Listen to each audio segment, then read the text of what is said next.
So what we're making here is something I'm calling a fairy ceiling.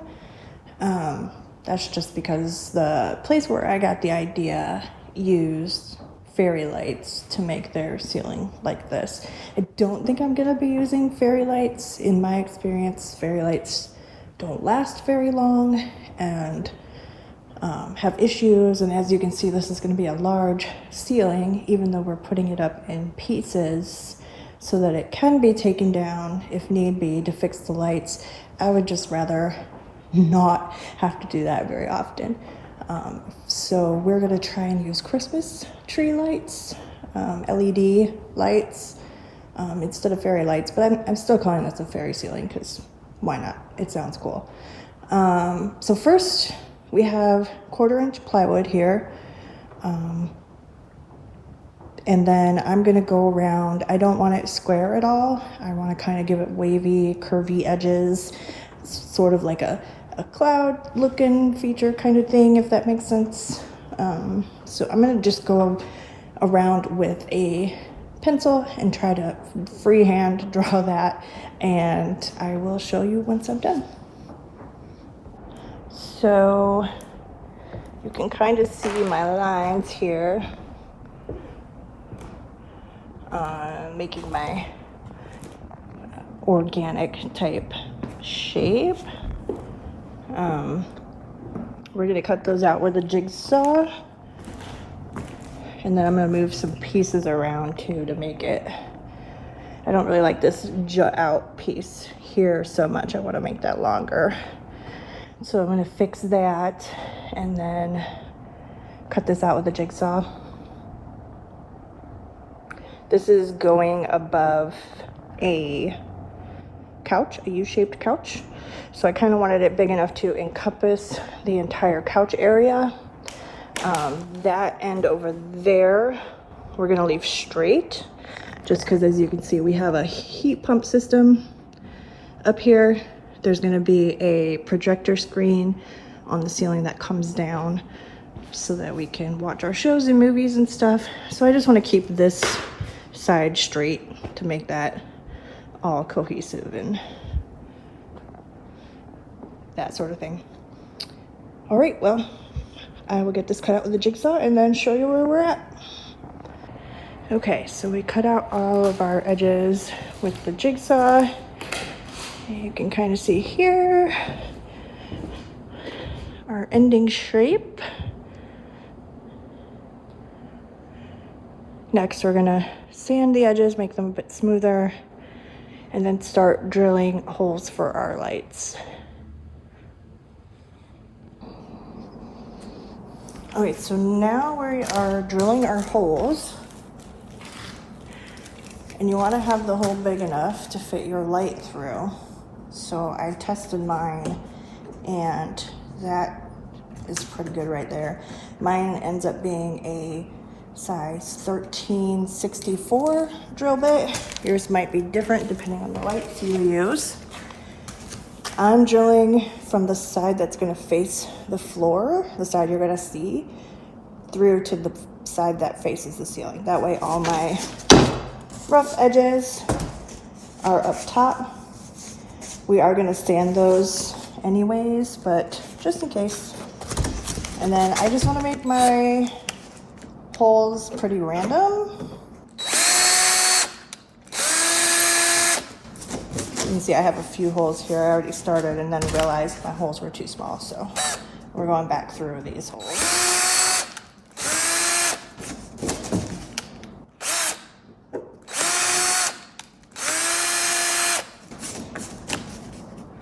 This is supposed to look like a starry sky, so random is better. You can have some close together, some far apart. I tried to mathematically figure out how many lights I would need, but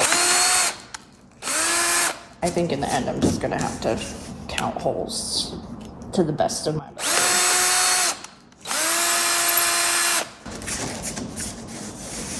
Because when I figured 1 light per every 4 square inches, it was a lot of lights. Not gonna lie. And as you can see here, I'm definitely doing them closer than 4 square inches.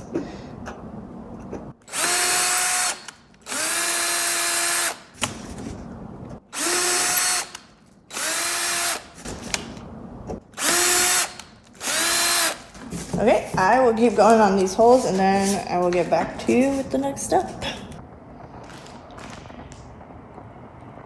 Okay, you can see our pieces here with the holes drilled.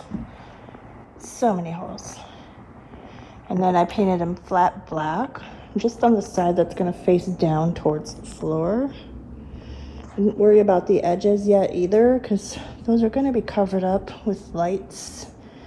I have some rope lights for that, so I didn't bother painting those, but I can go back later and paint them if it becomes an issue. I do see a few spots I need to do touch-ups, like right there. So I am going to do that, and then we will get on to adding the lights. So now we're working on adding the lights onto our boards. This is the back of the board that goes up towards the ceiling. You can see here where I marked out a block of 2x4. I want to have a space between my actual ceiling and this ceiling, so I can put some flowers and vines hanging over the edges. I've also got some rope lights that are going to go around the edge. So I'm using 2x4s there, and I'm going to secure those to the ceiling with L brackets. Luckily, I have a wooden ceiling, so that makes that easy. And then these ceiling pieces will just get screwed to those 2x4s.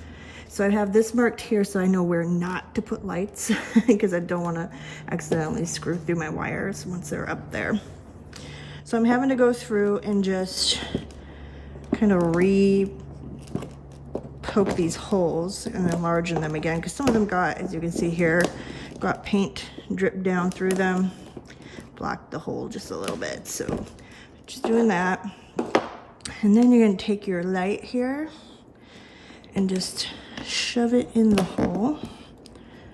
And if you use the correct drill bit, they should fit pretty snug.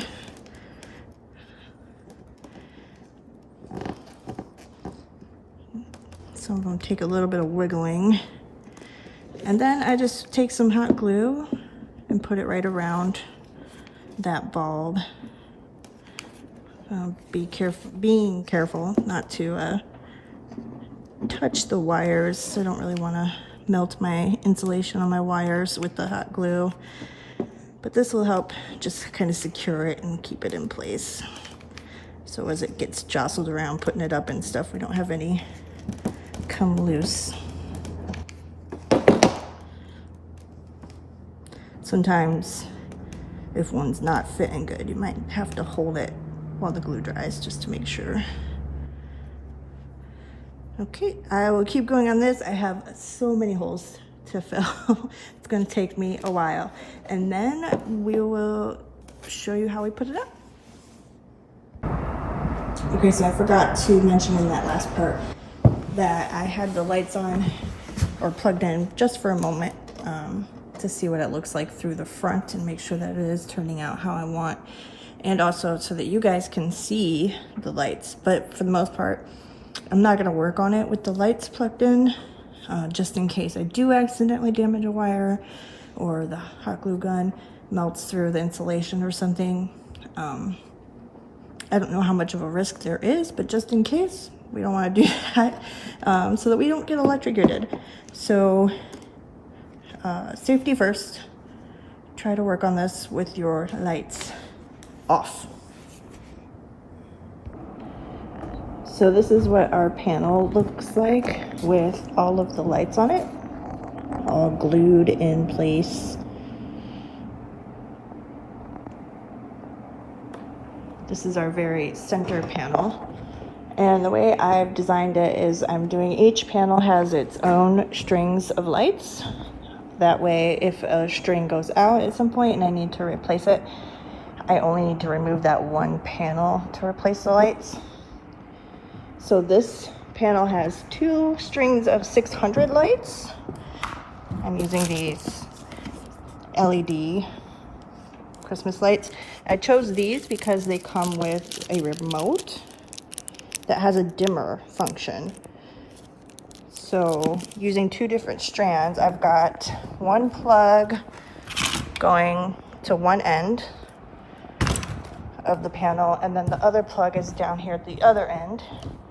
And my hope is that I can do one strand bright and one strand sort of dimmed, so that it kind of looks like a real nighttime sky, how you have some stars are brighter, some stars are dimmer. So hopefully that will work out. I didn't use all 1200 lights. I think it came out to like 1100 or so. So I do have extra on one of the strands. I'm just gonna roll those up and kind of tuck them up behind the ceiling. So we have our blocks here in place for this panel. We measured them out, put them up using brackets. We're starting on the very center panel and working our way outwards. That way we were able to get the panel centered over the heat pump system there, get the whole ceiling centered over that. So now what we're gonna do is all these spaces I have marked where the blocks of wood line up, we're gonna start our screws while it's down here on the floor, have our screws come up through here just a little bit, so that when we're holding it up to the ceiling, we just have to drive those screws the rest of the way in, and that should work out. Once we get it up, I will show you that from there.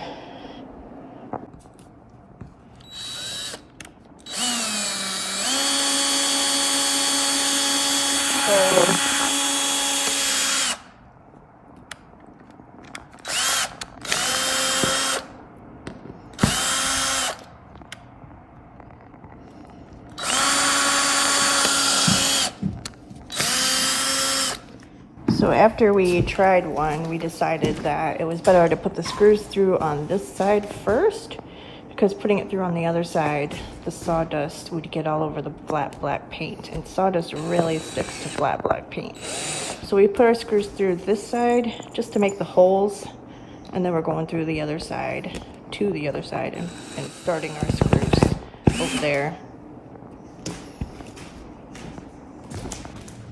So we run into a few issues putting our ceiling up. The first board that we put up, we accidentally scraped some of the bulbs against a ladder and broke them, which disconnected the wiring somehow, and so one strand of lights does not work. So we'll have to take that one back down and redo a strand of lights already. Then the next board we put up also has a strand of lights not working. So frustrating. We got it up, plugged it in, and this time we were super careful, didn't break any bulbs. So what I think happened is some of these wires around where we are screwing these boards to the blocks of wood, I think they got caught under the block of wood and got pinched or got severed somehow with a screw, something like that, and the wire again disconnected. So we'll have to take that one down and work on a fix for it. So this is our third board going up, and we duct taped a lot of the wires away from the blocks of wood, as you can see, in hopes that these wires do not get caught. We have to be very careful again. I think this time we're going to leave it plugged in as we put it up, so if a strand goes out, we'll know right away and we'll know where the problem is. Yeah, so a lot of DIY is just trial and error. So I'd like to tell you guys what I tried and didn't work so that you can hopefully avoid my mistakes. All right, we got all of our boards up. All of our lights are working. What we found out when we took some of the boards down, the problem was that some of the wires had actually pulled out of the light sockets themselves. So the light socket was fine, it was still hot glued in, but some of the wires had just came out, which caused the disconnection in the current and for the strand to go out.